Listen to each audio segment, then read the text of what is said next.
예레미야 36장 1절에서 10절 말씀입니다. 유다의 요시야 왕의 아들 여호야김 제4년에 여호와께로부터 예레미야에게 말씀이 임하니라. 이르시되 너는 여호와의 가져다가 내가 너에게 말하는 날 곧 요시야의 날로 오늘까지 이스라엘과 유다와 모든 나라에 대하여 내가 네게 일러준 모든 말을 거기에 기록하라. 유다 가문이 내가 그들에게 내리려 한 모든 재난을 듣고 각기 악한 길에서 돌이키리니 그리하면 내가 그 악과 죄를 용서하리라 하시니라. 이에 예레미야가 느리야의 아들 바룩을 부르매 바룩이 예레미야가 불러주는 대로 여호와께서 그에게 이르신 모든 말씀을 두루마리 책에 기록하니라. 예레미야가 바룩에게 명령하여 이르되 나는 붙잡혔으므로 여호와의 집에 들어갈 수 없으니 너는 들어가서 내가 말한 대로 두루마리에 기록한 여호와의 말씀을 금식일에 여호와의 성전에 있는 백성의 귀에 낭독하고 여러분 차례죠? 6절 읽으십시오. 시작. 너는 들어가서 내가 말한 대로 두루마리에 기록한 여호와의 말씀을 금식일에 여호와의 성전에 있는 백성의 귀에 낭독하고 유다 모든 성읍에서 온 자들의 귀에도 낭독하라. 그들이 여호와 앞에 기도를 드리며 각기 악한 길을 떠나리라. 여호와께서 이 백성에 대하여 선포하신 노여움과 분이 크니라. 느리야의 아들 바룩이 선지자 예레미야가 자기에게 명령한 대로 하여 여호와의 성전에서 책에 있는 여호와의 모든 말씀을 낭독하느라. 유다의 요시야 왕의 아들 여호야김의 제5년 9월에 예루살렘 모든 백성과 유다 성읍들에서 예루살렘에 이른 모든 백성이 여호와 앞에서 금식을 선포한지라. 바룩이 여호와의 성전 윗뜰 곧 여호와의 성전에 있는 세운 옹기의 곁에 있는 사반의 아들 서기관 구바랴의 방에서 그 책에 기록된 예레미야의 말을 모든 백성에게 낭독하니라. 아멘. 오늘 읽은 이 말씀은 시간을 좀 거슬러 올라간 것 같죠. 왜냐하면 시드기야 왕 이야기 계속하다가 시드기야가 유다 그러니까 마지막 왕이었는데 여호야김 그 앞에 왕이란 말이에요.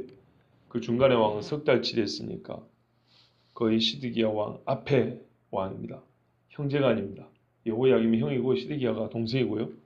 중간에 여호야김 아들 그러니까 시드기야 조카가 있었습니다. 이렇게 말하니까 헷갈리죠. 보세요.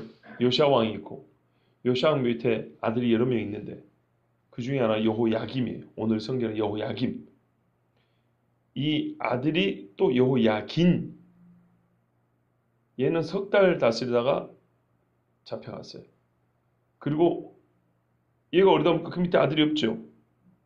그래서 다시 삼촌 요시야 왕의 작은 아들 중에 시드기야가 있었어요. 그래서 다시 삼촌이 왕이 됐어요.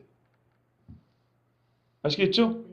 요시야의 아들이 한 4명인가 여러 명 있는데 그 중에 하나 여호야김, 오늘 여기 여호야김이고 그 다음에 그 아들이 여호야긴인데 얘는 석 달 지나가다 바빌론 잡혀갔고 그래서 왕을 꼭두아시로 세워놔라는데 없잖아요. 그래서 다시 한 학년 위에 아버지 학년에 보니까 삼촌이 있어요. 그 사람이 시드기야.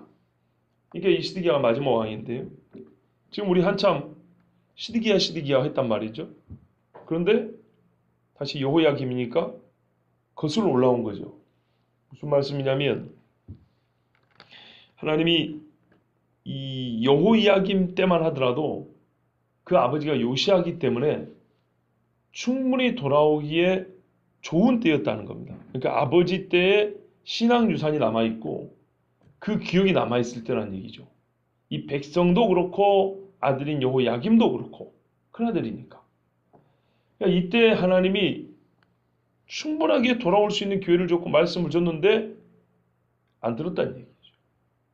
엄청나게 안 들었어요. 뒤에 가면 성경 불살라버린 얘기까지 나오는데 하여튼 이때 하나님이 예레미야를 보내서 하셨던 그 말씀을 다시 한번 들려줍니다. 이 백성이 얼마나 잘못되었는지 그것을 다시 되짚어 주시고요. 그러니까 회개하지 않으면 하나님이 계속 생각나게 합니다. 뿐만 아니라 이 하라고 외칠 때 하나님이 우리가 혹시 못 들을까봐 또는 가볍게 여길까봐 잊지 못할 방법들, 이렇게 하나님의 말씀이 들릴 수 있는 방법을 여러 가지로 취하신다는 것도 배울 수 있습니다. 말하자면 저 같은 설교자를 통해서만 외치는 게 아니고 집에 누가 아프다든지 혹은 사고가 났다든지 아니면 뭐 잘 되던 집이 뭐가 안 된다든지 아니면은 갑자기 안 믿는 사람한테 믿는 내가 갑자기 큰 막 조롱과 핍박을 당한다든지 잘해서가 아니라 못해서 네 같은 게 예수의 뭐 이런 소리를 듣는다든지 그래서 하나님이 회개할 수 있는 기회를 많이 주신단 말이죠. 그러니까 여호야김 때도 이미 여기까지 와버렸지만 사실 하나님이 오래전부터 얼마나 많은 기회를 주셨고 얼마나 확실한 방법 메시지가 분명히 들릴 수 있는 방법을 주셨는가를 다시 한번 듣는 겁니다. 자, 이때는 여호야김 제4년이라 그랬으니까요. 여호야김 왕위에 앉아가지고 4년 됐다 이런 말이죠. 그때 하나님이 예레미야에게 명한 말씀이 이거였어요. 아직 요시아의 신앙 유산을 기억할 만한 이때 두루마리 책을 가져다가 그러니까 두루마리를 가져다가 기록을 하라 그랬는데 기록의 내용이 뭐냐면 그 여호야김의 아버지 위대한 왕 요시아가 살았을 때부터 내가 너에게 했던 말들 그리고 여호야김이 4년까지 지금까지 한 모든 말을 기록하라는 거예요. 자, 뭐 요시아 때 하나님이 언제 예레미야 보고 말하라 그러냐면 요시아가 태어나면서부터 바로 예언하라는 게 아니고 예레미야도 나이가 비슷비슷하거든요. 성경에 보면 요시아 제13년 이렇게 돼 있어요. 요시아 제13년에 여호와의 말씀이 예레미야에게 임하였으므로 그때부터 뭐 요시아가 몇 살의 왕이 됐냐? 8살의 왕이 됐거든요. 13년이면 첫 해를 포함해도 20살 아니면 21살. 요시아가 몇 살에 죽었냐? 우리 나이로 얼추 한 39에 죽었어요. 그러면 21세부터 39이니까 약 18년이죠. 예레미야가 요시아 살았을 때 젊을 때 18년 동안 같이 외치고 다녔어요. 그리고 그 아들이 지금 4년이니까 그냥 간단하게 계산해도 약 22년 예레미야가 지금 똑같은 소리 외치고 있는 겁니다. 근데 요시아 때는 그 소리를 왕도 들었고 백성도 들었고 물론 왕이 무서워서 들었을지 모르지만 근데 지금 왕이 바뀌고 4년이 안 돼가지고 나라가 곧 망하게 생겼어요. 이대로 가면 하나님이 망한다고. 그래서 그 아버지 때부터 준 말씀을 기록하라고 한 것입니다. 그리고 그 기록의 말씀이 지금 우리가 보고 있는 예레미야 말씀과 거의 다르지 않습니다. 같다고 볼 수도 있죠. 자, 왜 거의 다르지 않냐? 그러냐면 기록한 내용이 이 본문에 정확히 안 나와 있어요. 그러니까는 다 기록을 했는지 아니면 요약을 해서 기록했는지 그중에 핵심만 기록했는지 정확히 몰라요. 하여튼 지금까지 있었던 일을 기록하라 하고 그거를 좀 더 불태웠다는 얘기가 나와 있어요. 이게 무슨 말이냐면 지금 예레미야서 전체는 예레미야가 처음 사명을 받을 때부터 이야기란 말이죠. 예. 그리고 중간에 있었던 막 사고들이 있잖아요. 자기 친족이 죽이려고 했다든지 뭐 이런 얘기 다 기록되어 있는데 지금 하나님이 예레미야에게 쓰라고 한 내용은 예레미야가 하나님께 직접 받은 이야기들, 직접 받은 말씀들만 다시 기록해서 쓰라는 얘기였거든요. 이 차이 아시겠죠? 그러니까 예레미야가 시위대 뜰에 갇히냐 이런 말은 없어요. 그게 아니고 직접 받은 말씀, 회개하라. 느부갓네살 왕이 바벨론 군대를 끌고 오리니 이런 말씀을 기록하라 이런 말이에요. 그것을 왕에게 준 거예요. 왕이 한 30장 쓰면 읽겠습니까? 읽을 만한 분량으로 직접 하신 말씀만 기록해서 내라고 말했어요. 주라고 말했어요. 자, 그래서 보십시오. 2절 후반부에 내가 너에게 일러준 모든 말을 거기 기록하라 그랬어요. 있었던 모든 일이 아니고 일러준 말. 아시겠죠? 예. 그러면 왜 이 말씀을 기록하라 그랬을까요? 첫째는요, 이 기록의 특징을 알아야 되는데요. 한번 기록하면 바꿀 수 없죠. 그리고 하나님이 기록하라 했다는 말은 실질적으로 하신 말씀 다 마쳤다는 얘기입니다. 그 뒤로는 말을 안 되니까 반복한 것이지 애초에 하시는 말씀은 다 주어졌다는 얘기입니다. 이제 기록하고 도장 딱 찍어도 돼요. 지금 들으셨다시피 안 들으니까 계속 똑같은 말씀 반복하신 거잖아요. 또 기록은 남겨서 후대가 읽을 수 있습니다. 그 말은 그러니까 옛날의 역사를 확인만 하는 게 아니라 오늘 우리에게 현재로 들려지는 말씀으로. 그래서 우리가 지금 이 옛날에 기록한 말씀은 오늘 우리가 현재로 듣고 있지 않습니까? 들려져야 한다는 거예요. 그리고 이 말씀 보존돼야 된다는 거죠. 여러분 오늘 오전에 속죄일을 설교합니다. 근데 오늘 본문에 속죄일하고 상관이 있어요. 하나님의 성경이 언제 덮여지는지 아십니까? 지금은 펼쳐져 있죠. 이제 보지 못하게 덮일 때가 옵니다. 볼 필요가 없을 때가 옵니다. 언제일까요?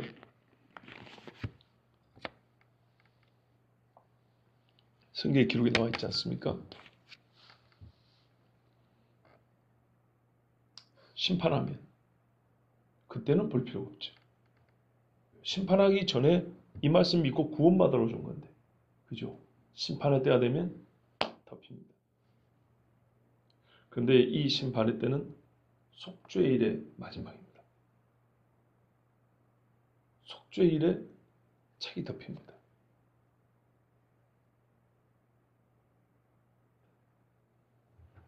그래서 이 속죄일이 되기까지, 그러니까는 이 속죄일이 다 지나기까지 회개하라고 외치는 겁니다. 그게 하나님이 주시는 환난의 때입니다. 믿을 자는 그 환난에 정금과 같이 단련돼 나오는 거고, 불신자는 그때 재앙을 받는 겁니다. 고통이라고 같은 고통이 아닙니다. 신자는 연단과 정결케 되는 고통의 때요. 불신자는 재앙과 심판의 고통이 됩니다. 그래서 그때 듣고 나온 자는 아직까지 열려있는 성경을 통해서 회개하고 주님께 나올 수 있습니다. 지금 하여튼 열려있는 때입니다. 유다 가문이 내가 그들이 내리려 한 모든 재난을 듣고 각기 악한 길에서 돌이키리니, 성경을 주신 이유는 여기 있어요. 기록된 말씀을 아무도 못 바꿔요. 하나님의 약속이 여기 있으니까. 정해진 때를 누가 바꿀 수가 없어요. 구원의 방법도 누가 변개할 수가 없어요. 1.1획도 못 바꿉니다. 이 기록된 말씀에 하면 왜 하나님이 이 말씀을 주냐면 요약하면 그거죠. 구원받으라 이 말입니다. 근데 우리가 죄인이잖아요. 회개하고 죄사함을 받으라는 게 베드로의 설교였습니다. 첫 번째 설교입니다. 그리하면 내가 그 악과 죄를 용서하리라. 하나님은요, 회개 없는 용서 없습니다. 요즘에 교회에서 혹은 세상에 말하는 기독교는 회개를 빼버린 죄 용서를 얘기하고 있어요. 아니죠. 죄 용서도 아니에요. 회개를 빼버린 죄 용서를 생략해버린 평안이죠. 유다 백성이 하나님 앞에 신의 사서 언약까지 맺은 백성이라 할지라도 이 기록된 말씀을 듣고 악한 길에서 돌이키지 않으면, 나는 악하지 않은데요. 그래서 돌아갈 게 없는데요. 세상에 이런 거짓말쟁이가 없죠. 요한 1세 하신 말씀대로 내가 범죄하지 아니하였다 하면 하나님을 거짓말하는 자로 만든다 그랬어요. 자, 하나님께서 그 백성을 용서하여 살리려고 종들을 보내고 기록하여 낭독하게 했어요. 그러면 회개한다는 거죠.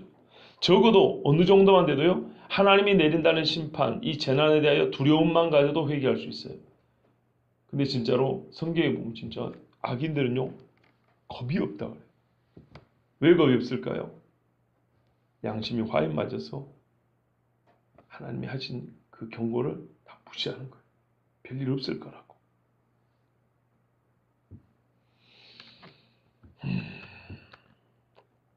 자, 그러나 하나님은 그들이 듣게 하기 위하여서 기록하고 낭독하라 했습니다. 그래서 예레미야가 직접 기록을 해야 되는데 직접 기록을 하지 않고 대필자를 찾았어요. 바룩이라는 사람이었습니다. 이 집안이 서기관 집안입니다. 추적해 보니까 그래요. 그러니까는 본래 율법을 베껴 쓰고 이렇게 성경을 필사하는 글 쓰는 집안이에요. 그러면 왜 이 사람을 불러서 대신 쓰게 했을까요? 예레미야가 문장력이 좀 부족해서 그랬을까요? 글솜씨가 부족해서 그랬을까요? 그건 아니라고 봅니다. 왜냐하면 불러주는 대로 써야 되기 때문입니다. 바룩이 예레미야 말을 듣고 대충 듣고 자기가 소화해서 멋들어지게 글을 쓴 게 아니고, 요즘에 그 자기 회고록 쓰는 사람들은 다 자기 손으로 쓴 게 아니고 말하면 작가들이 듣고 글을 아주 그럴듯하게 써줍니다. 대신 이름은 자기 이름 내고. 근데 이건 달라요. 예레미야가 하는 말을 듣고 바룩이 그럴듯하게 글을 멋들어지게 써준 게 아니고 불러준 대로 쓴 겁니다. 글솜씨 문제가 아니에요. 생각했을 때 예레미야가 몸이 좀 안 좋았거나 뭔가 좀 글을 직접 쓰기에 좀 뭔가 상황적으로 안 좋았다는 걸 알 수 있죠. 또는 그럴 수 있어요. 필체가 안 이뻐서 그래요. 내용은 똑같은데 필체가 안 이쁘면 지금 왕한테 보내야 되는데 그럴 수 있겠죠. 하여튼 내용상의 문제는 아니라 이거를 말씀드린 겁니다. 자, 그래서 바룩이 예레미야가 불러주는 대로 여호와께서 그에게 이르신, 여호와의 말씀이 예레미야에게, 예레미야가 바룩에게, 변개됨이 없습니다. 그걸 두루마리 책에 기록했습니다. 그리고 예레미야 이렇게 말합니다. 바룩에게 명령하여 나는 붙잡혔으므로 여호와의 집에 들어갈 수 없다.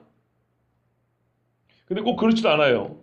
다음에 보겠지만 뒤에 보면 예레미야하고 바룩이 숨어요. 같이. 감옥에 갇혀 있는 게 아니에요. 이 붙잡혔다는 말은 감옥에 들어있다는 얘기보다는 실질적으로 사람들에게 나설 수 없는 그런 상태. 그래서 나는 성전에 지금 들어가기 어렵다. 사람들이 나를 붙잡을 거다. 예수님도 이렇게 사람들이 잡으려고 막 했지 않습니까? 그래서 피하여가고 그랬지 않습니까? 상황이 똑같지는 않지만 아마 실제적으로는 예레미야가 사람들 눈에 띄어 이렇게 나갈 수 없는, 특별히 성전에 들어갈 수 없는 제사장 신부이지만 그러기 어려웠던 조건이었을 것이다. 이렇게 생각할 수 있죠. 그걸 붙잡혔다 말할 수 있습니다.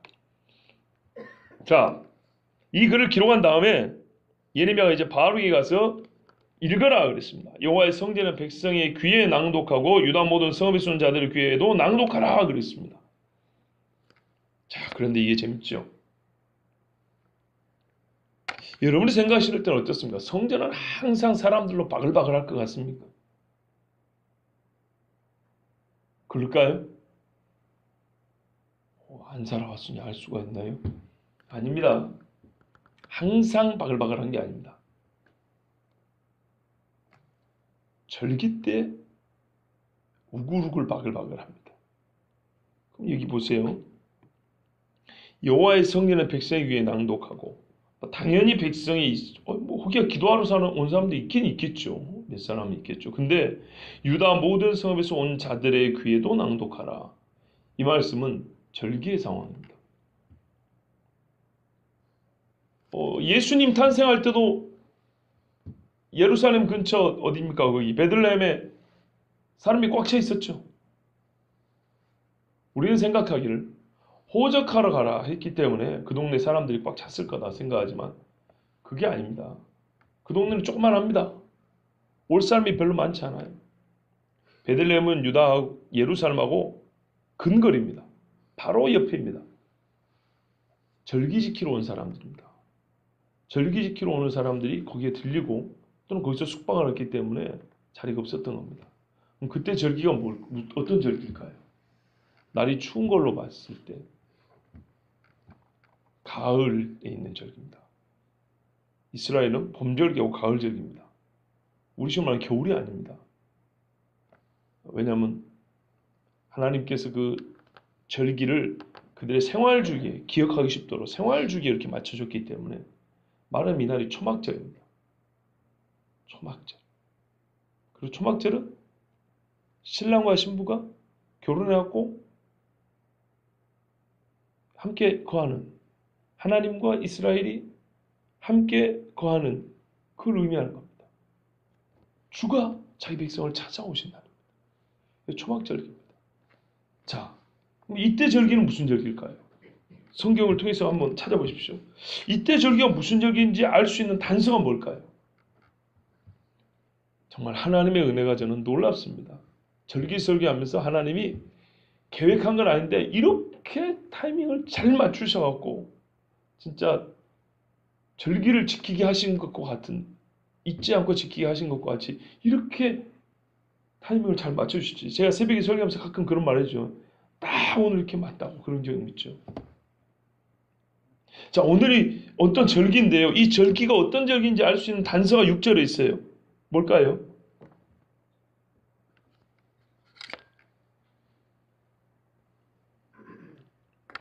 어떤 날이라고 하지 않습니까? 금식이래요, 금식일. 와. 예수님이 하신 말씀이 신랑을 빼앗길 날이 오리니 그때는 금식하라 그랬죠. 그죠? 유대인들은 딱 기억을 합니다. 유대인들은요, 절기 중에 금식하는 절기가 있어요. 그래서 그거를 엄격하게 지키고 자기 의로 삼으려고 바리새인들이 일주일에 2번씩 금식하는 거예요. 원래 있는 거예요. 원래 있는 거. 원래 있는 절기를 우리는 1년에 그때만 지키는 게 아니고 매주 지킨다고. 요리 잘하는 게 바리새인들이었어요. 그럼 원래 이 금식하는 절기가 어떤 절기냐? 속죄일입니다. 여러분, 어제 그제가 속죄일입니다. 목요일, 금요일인가가 속죄일입니다. 왜냐하면 저녁부터 시작해서 저녁까지 가니까요. 이 속죄일에는요, 하나님 앞에 죄의 사함을 받는 날이잖아요. 그러면 구약 시대에는 예표와 그림자로 짐승으로 죄의 사함을 주셨잖아요. 그런데 실제로 죄는 어떻게 용서받았냐면 다윗은 회개 기도하고 용서를 받았거든요. 예수님은 실제로 우리를 위하여 피 흘려 죽으셨고요. 우리는 그를 믿고 회개하여 죄의 사함을 받았거든요. 그죠? 실제로 피는 필요해요. 짐승의 피는 모형이고요. 진짜 피가 필요해요. 그럼 그 진짜 피의 죄 씻음을, 진짜 피로 씻음을 받을 자는 회개해야 되는 거죠. 그때 회개할 때 하나님 앞에 회개하는 표가 뭐냐면 금식입니다. 금식. 어떤 분이 이런 말을 했어요. 자기 아들한테 금식하라 그랬대요. 그리고 금식을 시켰대요. 그러면서 물어봤대요. 이 아이의 순수함을 물어봤대요. 너는 왜 하나님이 금식하라 한 것 같냐? 그랬더니 몇 끼 굶은 이 아이가 하는 말이 뭔지 알아요? 나 죽으라고요. 맞아요. 금식은 죽으라고 하는 거예요. 죽게 하려고 하는 거예요. 성경대로죠. 내가 죽어야죠. 죄인인 자, 내가 죽어야죠. 그리스도와 함께 죽고. 그래서 회개하고 금식하고 애통하고 부르시자 그랬어요. 이 속죄일입니다. 그러니까 이 속죄일 절기에 찾아온 사람들에게 진짜 하나님의 이 회개 호소, 재난의 경고를 낭독하라는 거예요. 성전에 가서. 딱 맞죠? 그래서 7절을 보시면 그들이 여호와 앞에 기도를 드리며 각기 악한 길을 떠나리라. 뭐하며? 기도하면서. 이게 기도하면서. 여호와께서 이 백성에 대하여 선포하신 노여움과 분이 크니라. 이 노여움과 분노는 이방 사람들, 하나님을 대적하는 사람들이 받아들 건데 하나님의 백성이 연단도 아니고 죄 때문에 하나님의 노여움을 받게 됐어요. 그래서 회개하라고. 속죄일에 모여가지고 엄한 짐승이나 잡고 의미 없이 돌아가는 이 짓 하지 말고 진짜로 하나님 앞에 회개해서 돌아오라고 이렇게 외친 거예요. 그런데 이 사람들이 8절이 있군요. 그래서 바룩이 선지자 예레미야가 자기의 명령한 대로 여호와의 성전에서 책에 있는 여호와의 모든 말씀을 낭독하니라. 다 들었어요. 자, 들었을 때 이 말을 듣는 자도 있었겠죠. 그리고 안 듣는 자도 있었겠죠. 듣는 자는 소수였고 안 듣는 자는 대부분이었습니다. 그렇죠? 근데 진짜 중요한 거는 이 9절이에요. 평상시에도 말이죠. 우리는 하나님 앞에 죄 지으면은 속죄제물을 갖고 와서 제사장한테 내놓는단 말이에요. 그러면 죄 수용 받아요. 근데 속죄의 일은요, 왜 정해진 거냐면 개인적인 죄를 얘기하려는 게 아니에요.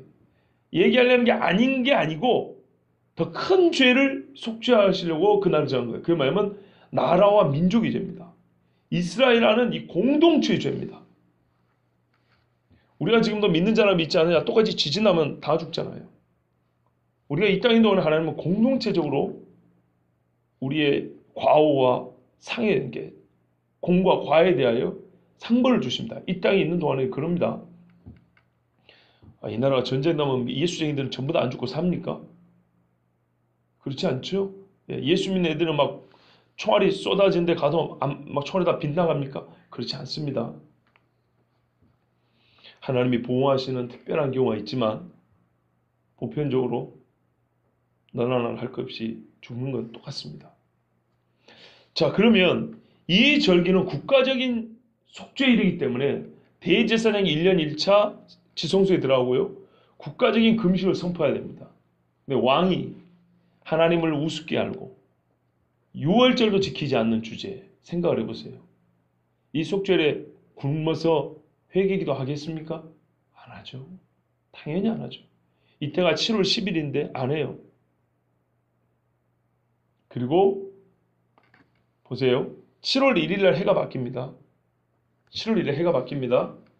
그 전부터 써가지고 이렇게 4년에 써가지고 이렇게 우리 하면 6월 달에 쓴 거죠. 7월 1일이니까 한 해 앞이잖아요. 4년. 6월까지는 제 4년이고 7월부터 제 5년이 됩니다. 아시겠죠? 7월부터 7월 1일. 그리고 계속 쓰다가 7월 10일 돼서 외쳤는데 말 안 들어요. 2달에 갔어요. 9월이 됐어요.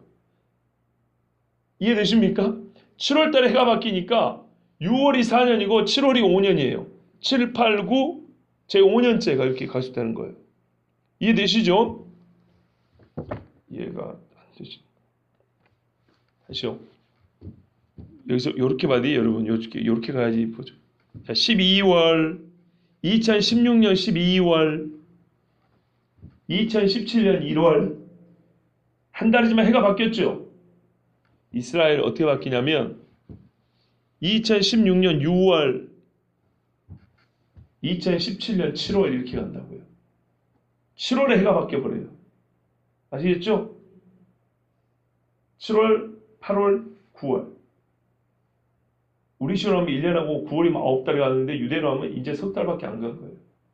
7월 10일 날 4년 말부터 쓰라고 해가지고 새해 7월이 돼가지고 10일 날 가서 외쳤더니 바로 금식해야 되는데 말 안 들어요. 그렇죠? 그래서 또 시간을 줬어요. 9월까지 갔어요. 자, 9절입니다. 유다의 요시야 왕의 아들 여호야김의 제5년 9월에 그들이 예루살렘 모든 백성과 우리 본문에 그들이 없죠. 그러니까 누가 말한지 몰라요. 마치 우리 본문으로 하면 백성이 금식을 선포한 같이 돼 있죠. 보세요. 9월에 예루살렘 모든 백성과 유다 성읍들에서 예루살렘에 이른 모든 백성이 여호와 앞에서 금식을 선포한 적 이렇게 돼 있죠. 백성이 선포한 걸로 됐죠. 그렇지 않고요. 원래는 그들이 말하자면 예레미야와 바룩이 백성에게입니다. 백성이가 아니고 백성에게 여호와 앞에서 금식을 선포한지라. 금식하라 그런 거예요. 물론 제가 지금 말하는 이 연도가 다를 수도 있습니다. 근데 제가 유다인들이 쓰는 일반적인 달력을 기준으로 얘기한 겁니다. 자, 다시 한번 금식을 선포하고 회개하라고 이렇게 외쳤어요. 바룩이 10절 보십시오. 성전 윗들 곧 여호와의 성전의 세문 어기 곁에 있는 사반의 아들 서기관 그마리아의 방에 있어요. 서기관 그마리아라는 유력한 사람이 있었는데 이 사람은 상당히 성격이 괜찮은 사람입니다. 나중에 시드기야 왕 때도 그 신임을 받았던 사람으로 되어 있습니다. 그 책에 기록된 예레미야의 말을 모든 백성에게 낭독하니라. 그러니까 2달 후에도 바룩은 똑같이 예레미야의 명령을 받고 성전에 와가지고 그마리아 방, 서기관의 방이니까요. 상당히 이 사람들이 주목하여 볼 수 있는 자리, 들을 수 있는 자리. 거기에서 사람들이 들을 수 있도록, 충분히 들을 수 있도록 외쳤다는 얘기입니다. 자, 이후에 어떤 일이 벌어지냐? 성전에이니까요.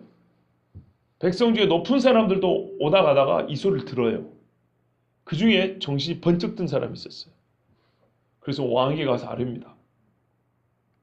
왕이요, 저 성전에 갔다 오다 들어보니까 바룩이라는 서기관이 예레미야에게 주신 하나님 말씀을 외쳤는데 이게 보통 심각한 문제가 아닙니다.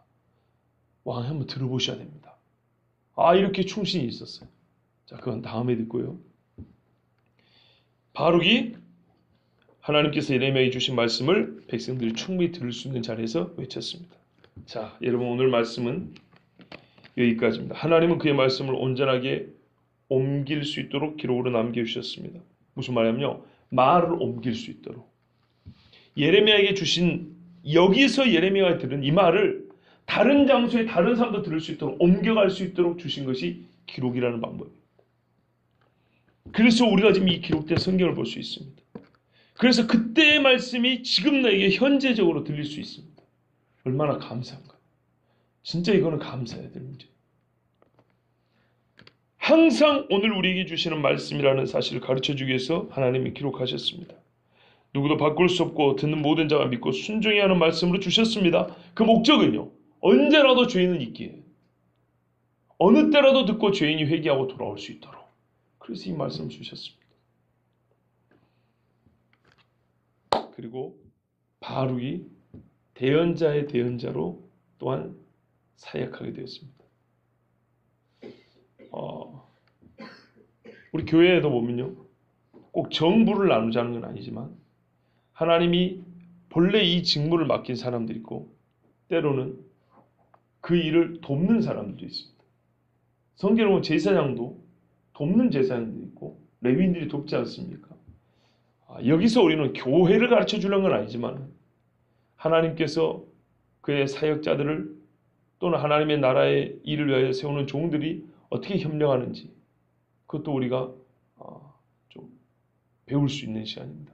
이거는 뭐 그렇게 주요 메시지는 아닙니다. 그러나 하나님 또 이렇게 일하시구나, 이렇게 우리가 배울 수 있죠.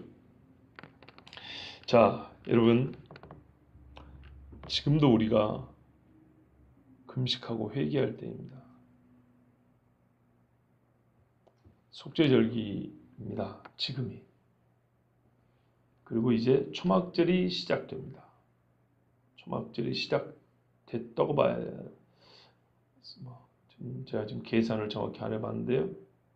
그렇죠. 초막절은 다음 목요일 날이나 수요일 날이나 시작됩니다.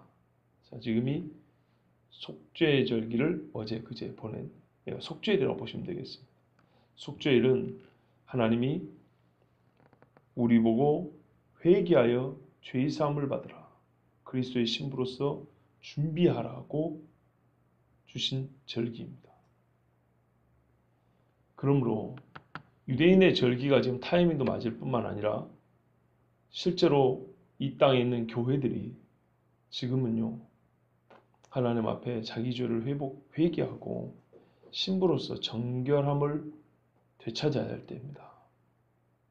만일 그렇지 않으면 하나님은 교회들에게 환난을 줍니다.